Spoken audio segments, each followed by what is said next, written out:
Welcome back to The Explainer. Today, we're jumping right into John Pugsley's The Alpha Strategy to unpack his highly contrarian Austrian economics-based take on how the modern financial system actually operates. We're going to explore some truly fascinating ideas today, ideas that challenge pretty much everything we're typically taught about money, inflation, and government. Frankly, dear public, you are being robbed. Now, that is a bold way to start, right? But drawing on this famous quote from Frederick Bastiat, Pugsley argues that the middle class is unknowingly playing the victim in a highly sophisticated financial confidence game. He proposes that the economic turmoil we all feel isn't just an accident or bad luck. Instead, it's the result of a system inherently built to slowly siphon away your purchasing power. Section 1. The Great Economic Sting, Redefining the Rules of the Game. To really grasp how this massive sting operates, we first have to completely let go of conventional economic ideas. We literally have to redefine what we mean when we use the word wealth. The absolute bedrock of Pugsley's argument is that wealth consists solely of tangible goods. We're talking about real products created by human effort. Food, clothes, shelter, a car, things that actually improve your survival and comfort.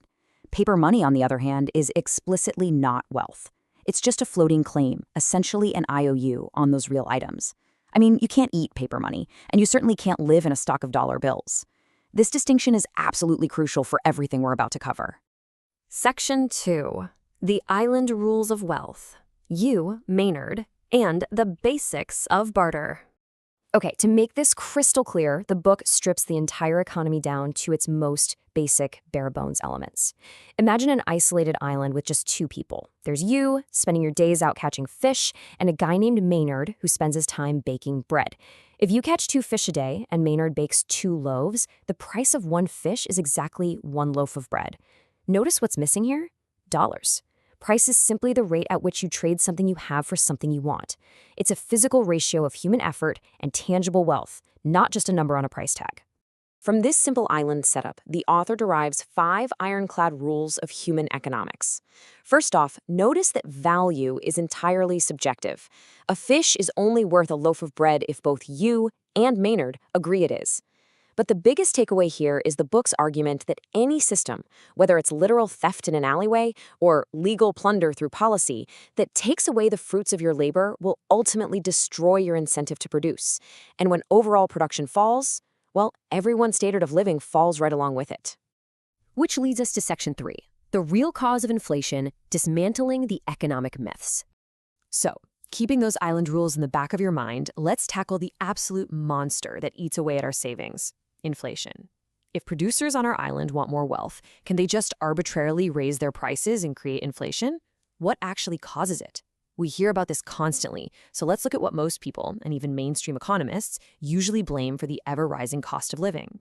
The media and politicians typically point the finger at these usual suspects. We're constantly told that greedy corporate profiteers are raising prices, or that labor unions are demanding too much money, or maybe global cartels like OPEC are making everything more expensive. It's incredibly easy to blame producers or workers for inflation. But here's the jarring pivot. From Pugsley's perspective, absolutely none of those things actually cause inflation. Sure, a cartel or a union can raise the price of one specific thing, but they mathematically cannot raise the average level of all prices. According to this thesis, the singular, true source of inflation is an increase in the money supply relative to the goods available. That's it. And the island example brilliantly illustrates exactly why.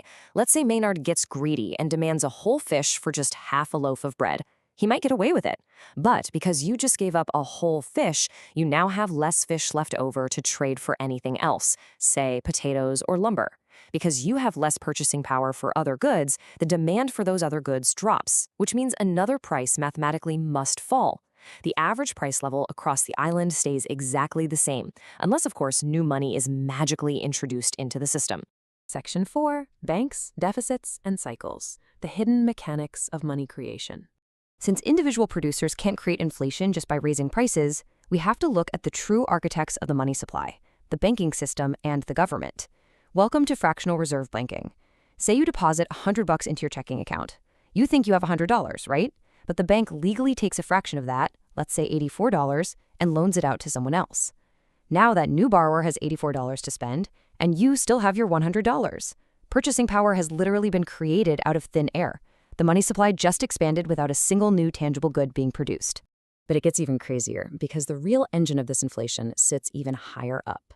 When the government spends way more than it collects in taxes, it issues IOUs, which we call treasury bonds. The Federal Reserve then steps in and buys these government IOUs using newly created bank reserves. They're literally turning government debt into fresh circulating currency. This is what economists call monetizing the debt. And this sets off a chain reaction that Pugsley maps out as the classic business cycle. When the Fed injects all this new money, interest rates artificially drop. This cheap money triggers a false business boom where capital is misallocated into projects that wouldn't have actually made sense in a normal market.